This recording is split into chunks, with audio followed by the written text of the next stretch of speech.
No se asuste con lo que oiga a continuación. Es el eco del pasado cuando empezaron las emisiones de Radio Sefarad a finales de enero del 2004 y cuyos informativos semanales hemos reunido para revivir lo que entonces pasaba desde la perspectiva de nuestro tiempo.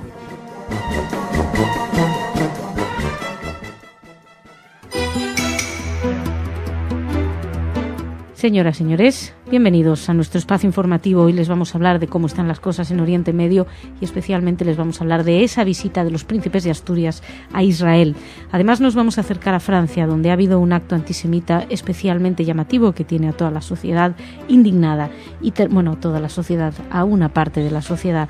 Y terminaremos hablándoles de a la persona que detuvo a Ana Frank y que tuvo después una vida muy alegre y muy feliz. Todo esto en nuestra primera parte del espacio informativo junto a Jordi. ¿Cómo estás? Hola, Masa, muy bien. Y después de Jordi tendremos a Ana, que nos va a traer noticias de corte cultural, pero empezamos hablándoles de Oriente Medio. Así es, Masa, porque el primer ministro israelí, Benjamin Netanyahu, pidió a su gabinete aplazar la aprobación final de 2.500 nuevos apartamentos en Jerusalén Oriental. La decisión se produjo mientras disminuyen las tensiones a lo largo de la frontera de Israel con la Franja de Gaza, donde una frágil calma parecía estar dominando tras varios días de una escalada de incidentes que causó temores de una nueva erupción de violencia. En medio de reportes de cese de un fuego extraoficial, con mediación extranjera, los extremistas palestinos no habían disparado sus cohetes y morteros el lunes, e Israel se estaba absteniendo de responder a los ataques previos. Recuerdo que todo empezó cuando un misil hizo blanco, un cohete lanzado desde Gaza cayó en un autobús escolar en Israel, hiriendo de gravedad tremenda a un joven que yo honestamente en función de las noticias tiene o 13 o 16 años, pero bueno, el caso es que esto ha sido cubierto por muchas partes, muchos de los medios de comunicación españolas como un cruce de fuego. Fue un misil que cayó en un autobús escolar. Lo posterior fueron las respuestas israelíes. En cualquier caso, parece ser que nadie está interesado en que esta escalada de violencia suba, y quien sí que lo ha reprochado es el ministro de Exteriores de Israel, Avigdor Lieberman, quien dice que este caso de parar, de que haya un cese el fuego, un alto el fuego, jamás va a aprovechar para fortalecerse y reorganizarse. Para Lieberman, cómo se está comportando Israel es un grave error. Y seguimos en Israel también, pero les hablamos de la visita de los príncipes de España. Los príncipes de Asturias comenzaron este lunes su primera visita oficial a Israel con ocasión del 25 aniversario del establecimiento de relaciones diplomáticas. Acompañados por la ministra de Asuntos Exteriores y de Cooperación, Trinidad Jiménez, los príncipes de Asturias fueron recibidos en Jerusalén por el presidente Shimon Peres, con quien se reunieron en la sede del jefe del Estado israelí. Un coro de niños les dio la bienvenida con la conocida canción Shalom Aleichem. Después se marcharon a Yad Vashem, al Museo Yad Vashem, que como saben es el museo en memoria de los mártires de la Shoah, y que al parecer impactó mucho, emocionó mucho a los príncipes. De hecho, se detuvieron en la cúpula de los nombres, que es donde están miles de archivadores con los nombres y la historia de unos 4 millones de víctimas. Y bueno, pues escribieron un texto donde dice: no bastan las palabras para describir el escalofrío de horror que el hombre experimenta bajo este memorial, que describen tan bien como el sol se oscureció sobre la humanidad en aquellos días aciagos en que el pueblo judío le fue negado el derecho a existir. Parece ser que realmente la emoción de los príncipes fue muy honesta. Y nos vamos ahora a Francia, donde ha tenido lugar un hecho violento antisemita absolutamente llamativo. Así es, Masha. En Francia, en la localidad de Villepin, un estudiante de 21 años de edad que regresaba de una clase de Torá fue interceptado por 2 jóvenes blancos que le preguntaron cuál es su nombre y si era judío. Al responder, le dispararon 4 tiros con una pistola de aire comprimido, lo golpearon y además lo apuñalaron por todo el cuerpo. El joven fue llevado de inmediato al hospital sufriendo heridas de bala, contusiones y heridas punzantes por todo su cuerpo. Todavía no se había podido detener a los culpables de esta agresión.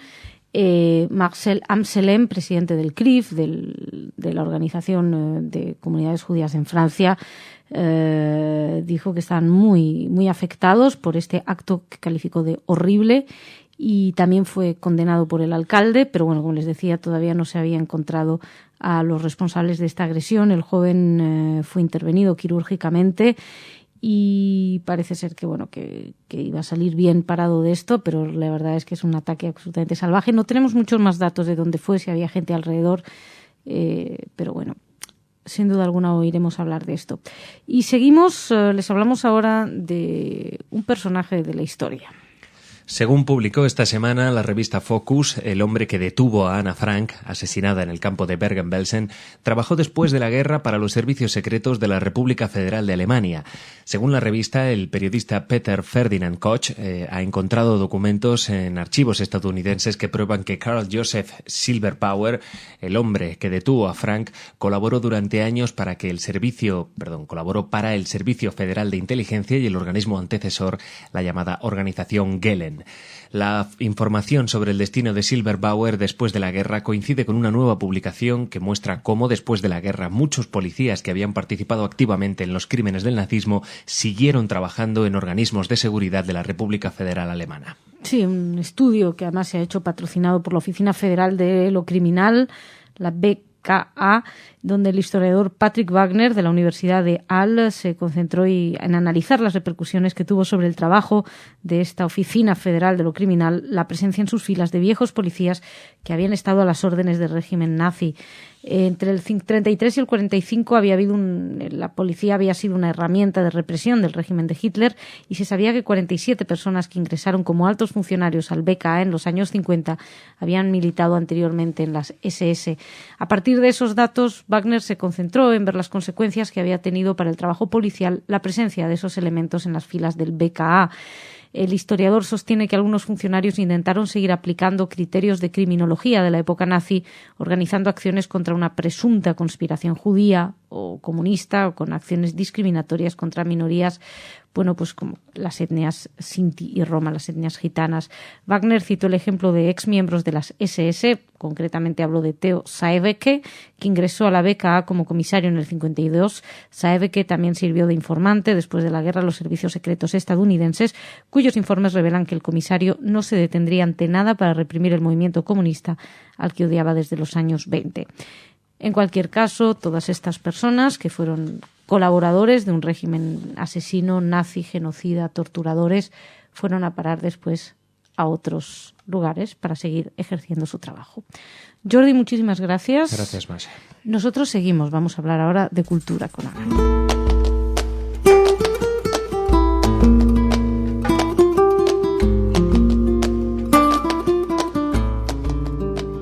Ana, ¿cómo estás? Bien, ¿qué tal, Masha? Muy bien, esperándote. ¿Qué cuentas? Bueno, empiezo con la Red de Juderías de España, que tuvo su asamblea en los últimos días. Y bueno, esta red, que hasta ahora incluía 21 miembros, va a tener 24, porque fueron aceptadas 3 nuevas ciudades. Estamos hablando de Lucena, Sevilla y Castelló de Ampurias, de Girona. Uh-huh. Así que bueno, ahora tendrán su revisión y comisión de evaluación para ver qué se hace para promover el patrimonio sefardí de estas ciudades. Bien.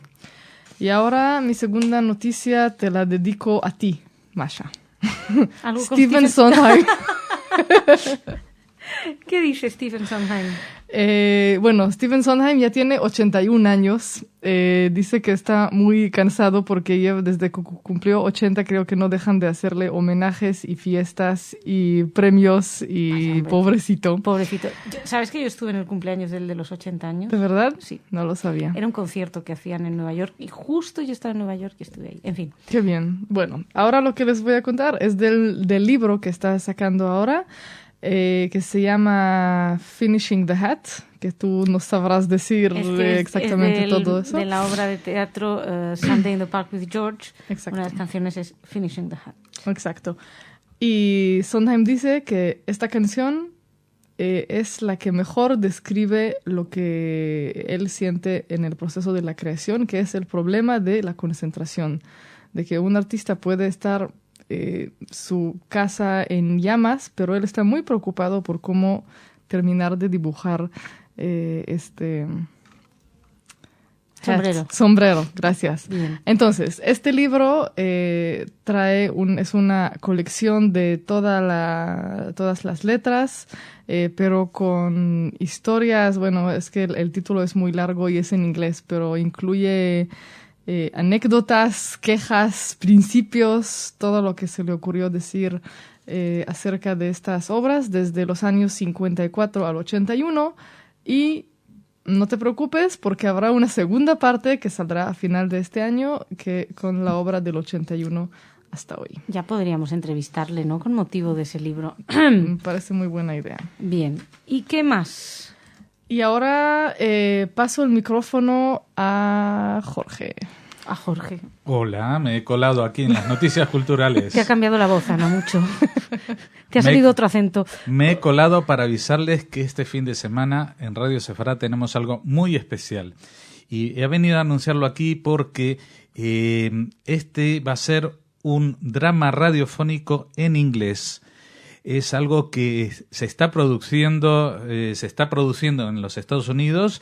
Se va a oír en muchísimas cadenas de radio de los Estados Unidos ahora en Pesaj y en una cadena de Polonia, y nosotros somos los únicos del mundo hispano que vamos a transmitirlo, y aparte somos los únicos que lo tendremos en internet para que incluso aquellos que lo escuchen de Nueva York puedan volver a oírlo.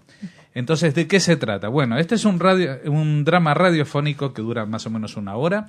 Se llama The Witches of Lublin, las brujas de Lublin. No tiene que ver con las brujas de Salem, aunque está escrito por norteamericanos, entre ellos Ellen Kushner, la cantante Elizabeth Schwartz y el músico de klezmer Yellstrom. Por supuesto, con música de Yellstrom. Y es una obra dirigida y producida por Sui Sitza. La historia está situada a finales del siglo XVIII, ya que Yellstrom descubrió que en la historia hubo músicas mujeres que hacían klezmer. Era un caso muy excepcional, pero que las hubo. Y sumando esta circunstancia a otras que pasaron a determinados klezmer, como que tenían que tocar para los condes y nobles de la zona donde estaban, y a veces los trataban muy mal al final, pues elaboró una obra de teatro, como dije, con la ayuda de Ellen Kushner y su mujer Elizabeth Schwartz, que os vamos a ofrecer. Es una obra sobre músicas klezmer, por eso las llamaban las brujas, que se ven obligadas a elegir entre asistir a la casa del conde para la celebración del onomástico de su hijo, lo que les llevará seguramente a un trágico destino, porque las chicas son todas jóvenes y vírgenes y eso va a terminar muy mal, o negarse, y entonces eso va a llevar a un nuevo pogromo contra la comunidad judía, que al principio pues es bastante reticente con ellas, pero que al final ven que ellas van a sacrificarse para salvarla. Aquí vamos a escuchar a personajes muy establecidos dentro del teatro americano, como Tova Feldush en el papel de Rivke, Simon Jones como el conde Graf Sobiewski, Bárbara Rosenblatt como Reis de Lejaye, Neil Gaiman como Bogdan, el hijo del conde, Elizabeth Bosky como Sofía, Joan Bortz como Sorele, etcétera, etcétera, etcétera. Y también los músicos, que como dije están encabezados por Yellstrom, la cantante Elizabeth Schwartz, y también Alexander Fedoriuk en cymbal, Sprocket en bajo y Peter Stan en acordeón. No se lo pierdan, aunque sea en inglés, vale la pena prestar atención y enterarse. Nosotros vamos a poner en la página un resumen, una sinopsis de lo que sucede, de toda la historia, porque es una historia súper bonita, súper original y con música maravillosa. ¿Y empieza cuándo? Esto empieza a emitirse en Radio Sefarad este sábado próximo, el día 16, justo antes de Pesaj. Bien. Y como todos saben, luego siempre podrán volver a oírlo en la columna izquierda de nuestra página. En este caso lo tendrán en una sección que nosotros llamamos programas especiales. Allí estará para siempre de los jamases, para que puedan disfrutarlo. Pero escúchenlo el sábado, porque es realmente la novedad, es lo que nos hace estar en la onda como primicia, ¿no? para lengua hispana. Pues muchas gracias, Jorge, o Ana, o los dos. Muchas gracias a ustedes también, señoras y señores. Mañana más.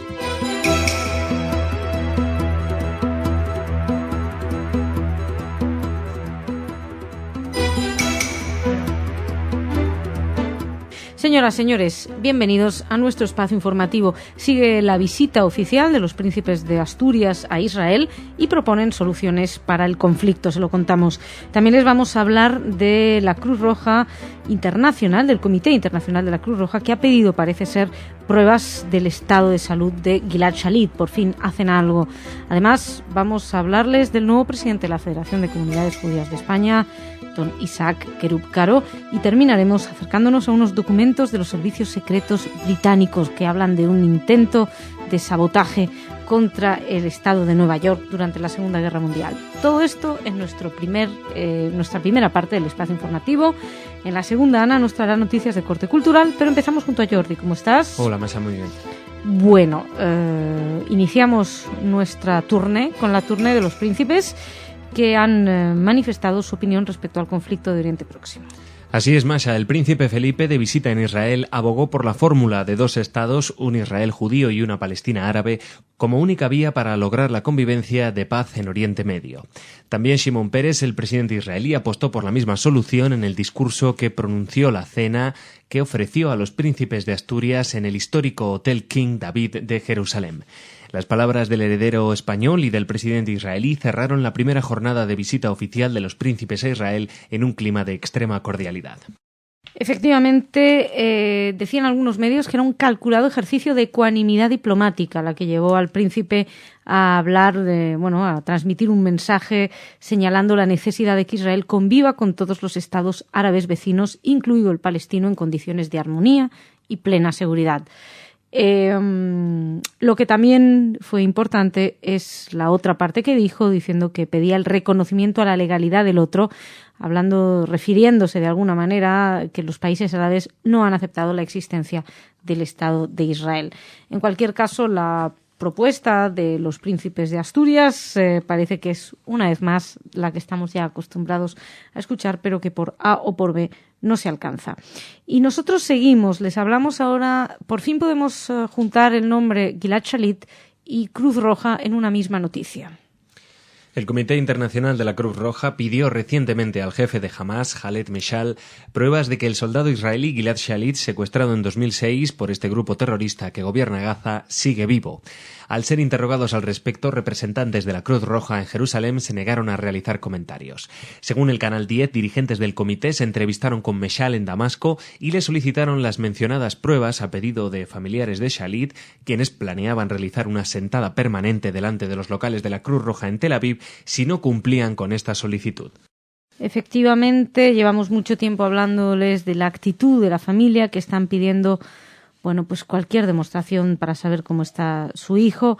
Las últimas informaciones de Shalit datan de octubre del 2009, cuando la televisión israelí difundió un video en el que aparecía sonriente, en relativo buen estado de salud, y se ha hablado en varias ocasiones de una liberación inminente. Sin embargo, en ningún momento se ha podido concretar.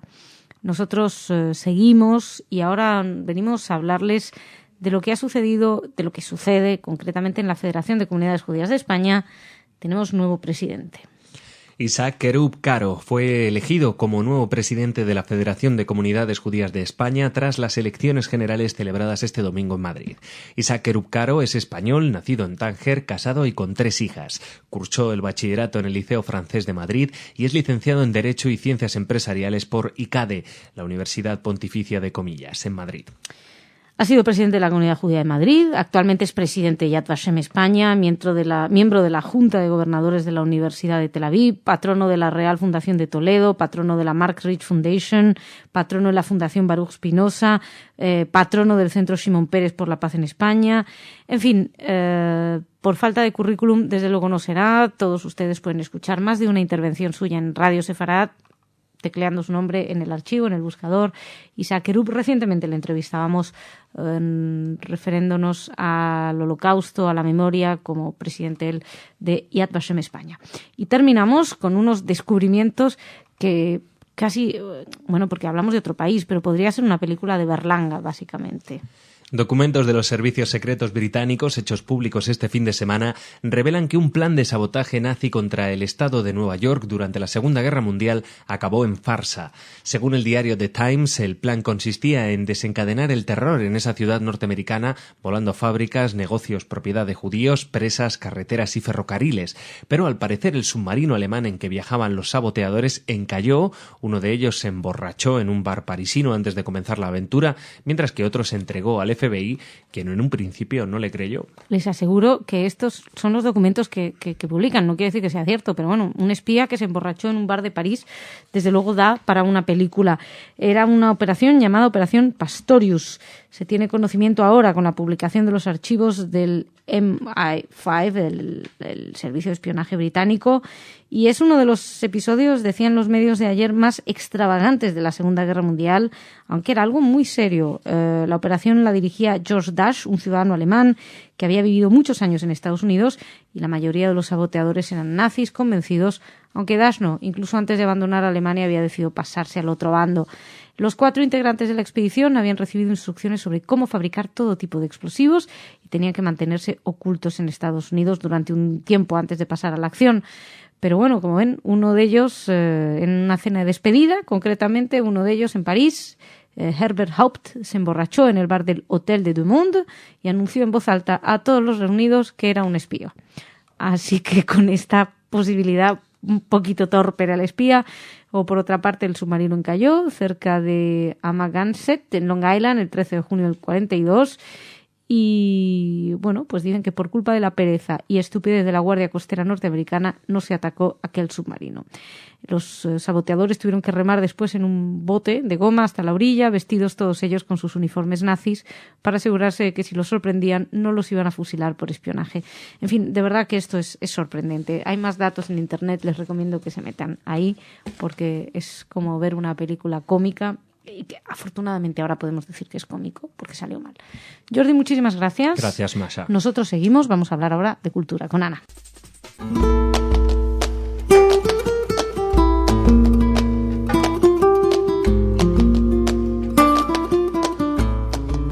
Ana, bienvenida, ¿cómo estás? Muy bien, Masha, ¿qué tal? Muy bien, ¿qué me cuentas? Bueno, hoy tengo muchos israelíes en España que les voy a contar. El primero es un artista, es un escultor, se llama David Gerstein. Unas esculturas, de verdad, yo las conozco y son muy divertidas y originales y coloridas, muy simpáticas. Ah, pues si las recomiendas especialmente, valen la pena sin duda. De verdad. Bueno, pueden ver algunas de sus últimas creaciones en la Galería Quorum en Madrid, en la calle Costanilla de Los Ángeles 13 hasta el 14 de mayo. Yo creo que ya se inauguró y seguirá ahí hasta el 14 de mayo. Muy bien. Y ahora tenemos cosas más musicales. Justo después de Pesaj, el 26 de abril, comenzará en España una gira el contrabajista israelí Avishai Cohen. Sin duda pueden escuchar más que un programa de jazz con su música. Se considera uno de los grandes jazzistas contemporáneos y va a ser una gira bastante grande en España a partir del 26 de abril en Barcelona y va a estar en Zaragoza, Granada, Málaga, Madrid, Avilés, Murcia y Tenerife. O sea que no tienen ningún pretexto para no ir si les gusta el jazz. Lo recomendamos. Muy bien. Y terminamos con Voca People. Es un grupo, es una especie de coro que hacen un espectáculo musical sin instrumentos. O sea, Voca People. Okay. El nombre lo dice. Okay. Todo con sus voces. Ellos van a estar solo en Madrid, pero mucho tiempo. Los podrán ver en el Teatro Compact del 26 de abril hasta el 15 de mayo. Buenísimo. Muy bien. Pues Ana, muchas gracias. ¿A ti? Señoras y señores, lo dejamos aquí, pero volvemos mañana. Muchísimas gracias por su atención. Mañana.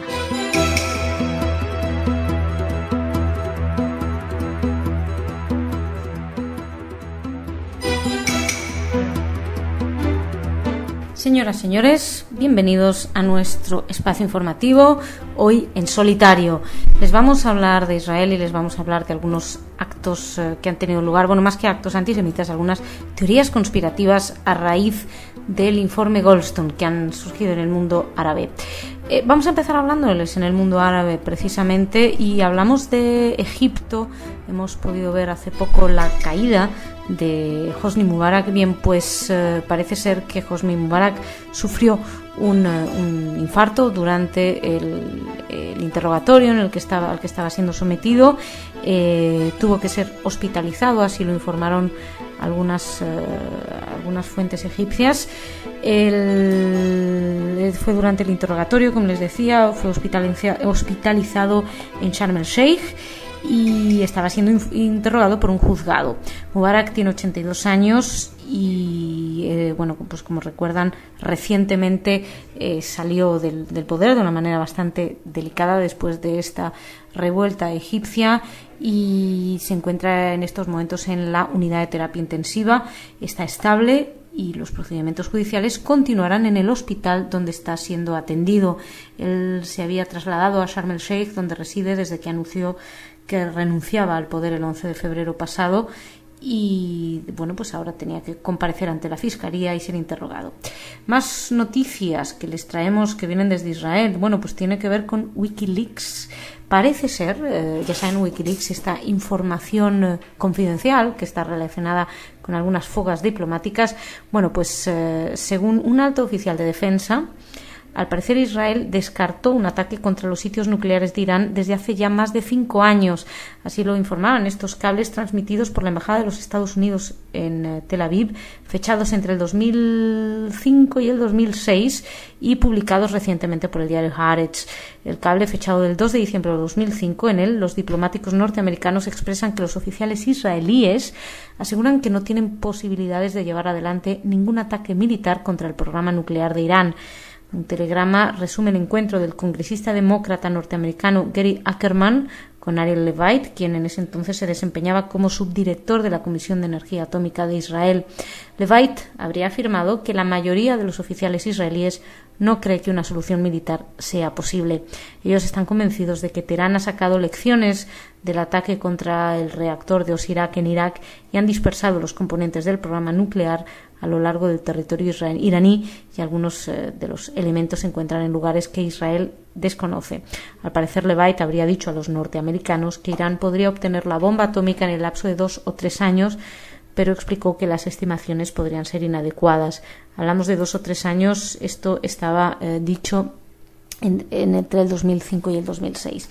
Y otra información que les traigo tiene que ver, como les decía, con Goldstone.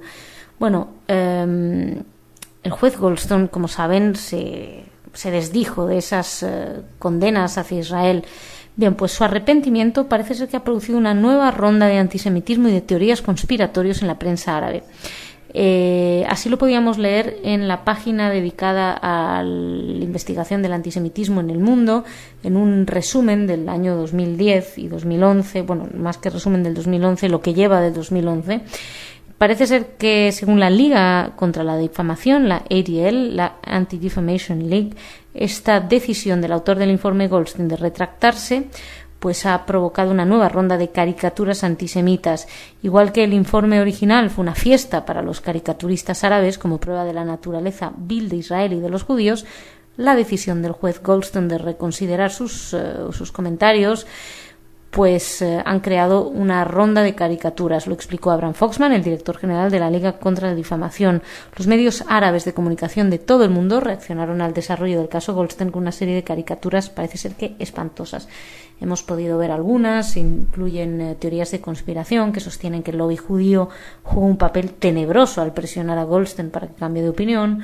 Culpan a los judíos y a los israelíes de intentar blanquear las conclusiones del informe. Se hacen eco de pues uso de juegos de palabras para sugerir que Israel sobornó al juez con oro, arrojándole piedras contra los palestinos, o sea, Goldstone, en fin, toda una serie de grandes idearios que ya a los que estamos acostumbrados, porque no hace falta que el juez Goldstone se arrepienta para que puedan decir eso.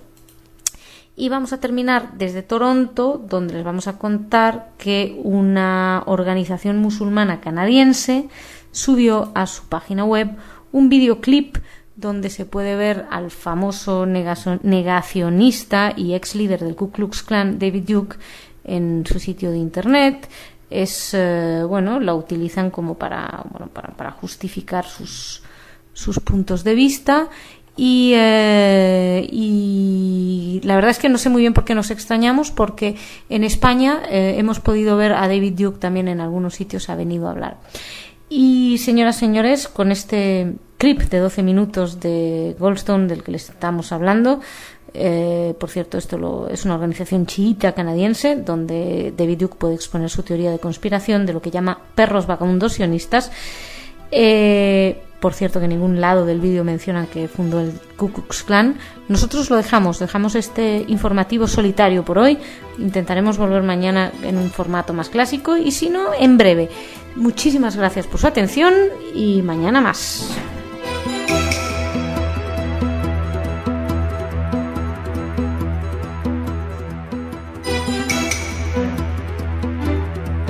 Señoras, señores, bienvenidos a nuestro espacio informativo. Como cada viernes, les digo, no vamos a hablar de Israel, concretamente para eso tenemos nuestro espacio aparte. Nosotros solemos utilizar los viernes para hacer un repaso a la situación de las juderías en el entorno internacional. Lamentablemente muchas veces tenemos que hacernos eco de algún que otro acontecimiento antisemita y hoy no va a ser una excepción. Vamos a viajar a Estados Unidos, vamos a viajar también a Grecia, además iremos a Suecia y Canadá, aunque tenemos también cosas, aunque solemos hablar de antisemitismo, en este caso también vamos a traer cosas positivas y por cierto también viajaremos a Noruega. Empiezo hablándoles de los Estados Unidos, del Vanguard Leadership Group, un grupo de estudiantes afroamericanos que han publicado varios anuncios en el diario de la academia, de su propia academia, atacando a las organizaciones de la Semana del Apartheid israelí y los acusan de utilizar indebidamente el término. Es un aviso que se extiende a lo largo de toda una página y el título es Las palabras tienen significado. Apareció en los diarios el 7 de abril y acusan al movimiento Estudiantes por Palestina por la utilización falaz y profundamente ofensiva de ese término en contra de Israel. El mensaje es: no tenéis ni idea, escriben, el uso de la palabra apartheid por parte de los Estudiantes por Palestina para caracterizar a Israel es claramente falaz y ofende profundamente a quien se siente ligado al Estado de Israel. Así figura en esta carta publicada o que estaba destinada a ser publicada en los próximos días en los órganos de prensa de las universidades, en Brown, en Columbia, en Maryland, en California, y es una campaña propagandística que ellos denunciaban que es contra Israel y que difunde información errónea respecto a su política, estimula prejuicios en su contra en los medios de comunicación y pone en peligro la probabilidad de solucionar el conflicto palestino-israelí. Es una irresponsabilidad que pone en tela de juicio las intenciones de vuestros esfuerzos, escribe este Vanguard Leadership Group, grupo de liderazgo de vanguardia. La carta continúa expresando que sacar la carta del apartheid es un intento orquestado de encontrar parecidos y semejanzas con el régimen racista de Sudáfrica y esa estrategia, según ellos, es abyecta, así como transparente. Además, dice que provoca una gran oposición entre quienes conocen la verdad respecto al pasado de Israel en lo que atañe a los derechos humanos y cuánto se diferencia claramente del pasado de Sudáfrica. Esta carta es una de las noticias. Más cosas les traemos. Por ejemplo, como les decía, vamos a hacer unas pequeñas paradas en alguno de los viajes, en alguno de los países. Noruega, una joven denunció en un diario noruego, en el Aftenposten, y denunciaba una ola de antisemitismo muy grande y se preguntaba cuándo se iba a detener, y entre otras cosas contaba la experiencia de que en 2 ocasiones se negaron unos taxistas a llevar a su familia a la sinagoga de Oslo. También se queja de que la expresión judío se transforma en una ofensa, que además se queja ella personalmente que también está utilizada por sus amigas. Desde Grecia les traemos que ¿recuerdan que el Maccabi Tel Aviv no podía jugar porque coincidía en un día importante no recuerdo cuál, Yom HaZikaron, si no me equivoco, el de los caídos por Israel, y entonces iban a jugar la final de baloncesto. Pidieron que por favor se adelantara y se adelantó. Bien, pues en Grecia, a raíz del hecho de que se adelantara este horario, un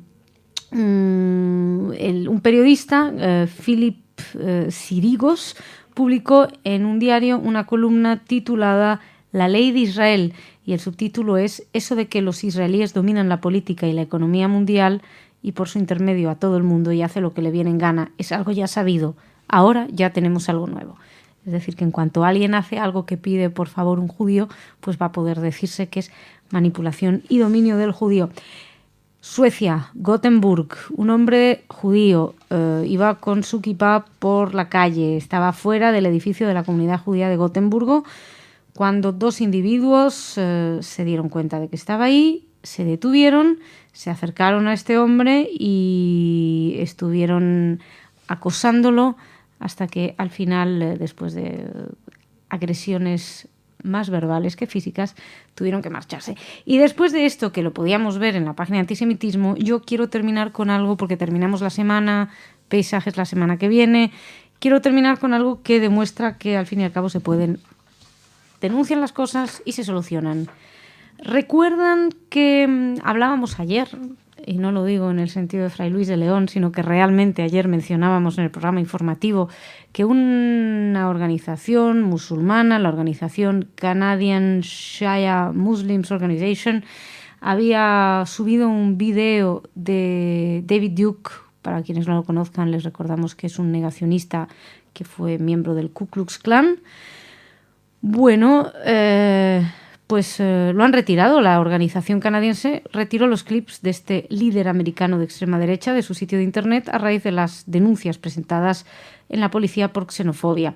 Llamando a los contenidos de los clips del video propaganda antisemita y xenófoba, el Congreso Judío Canadiense presentó la denuncia ante la policía de York, quienes explicaron que le dedicarían al tema la atención adecuada en el momento adecuado.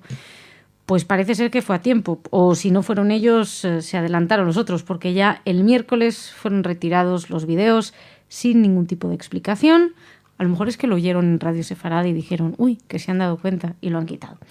En fin, y dejamos aquí esta primera parte de nuestro espacio informativo y vamos a hablar con Ana de cultura.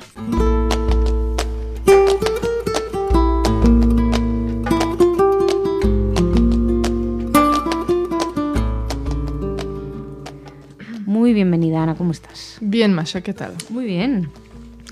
Bien, comenzamos en Berlín, donde la biblioteca pública berlinesa devolvió el pasado miércoles 13 libros robados por los nazis a la comunidad judía. Es parte de los esfuerzos del gobierno alemán de restituir tesoros culturales expoliados. Se hizo una ceremonia en el Centro Cultural de la Nueva Sinagoga de Berlín. Se devolvieron estos libros que incluyen desde poesía, novelas del siglo XIX y hasta periódicos, donde debajo de muchos sellos se podía encontrar así sellos como Sala Judía de Lectura y cosas así, decían.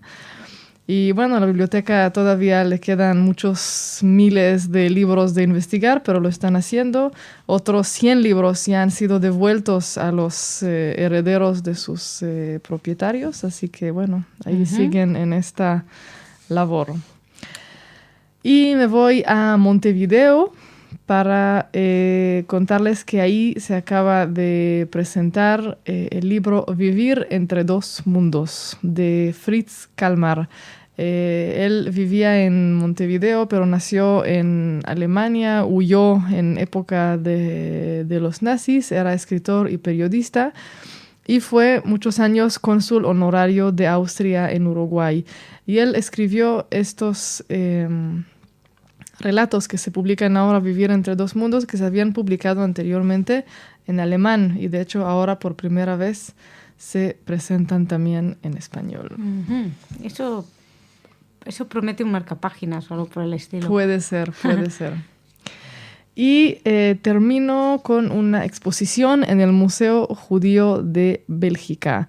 Es una serie de 95 dibujos del artista gráfico Jim Kaliski, que son ilustraciones que tienen que ver con la Shoah.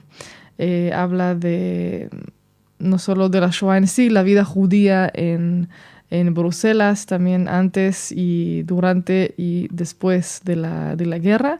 Él nació ahí en Bruselas en el año 29. Su familia fue asesinada en Auschwitz y él durante muchos años era artista, pero no podía hacer nada relacionado con el tema, con este trauma que sufrió, y solo en los años 90 comenzó a expresar sus recuerdos en forma de dibujos que se pueden ver ahora en Bruselas. Muy bien, Ana, pues muchísimas gracias. Hag Sameach. Hag Sameach.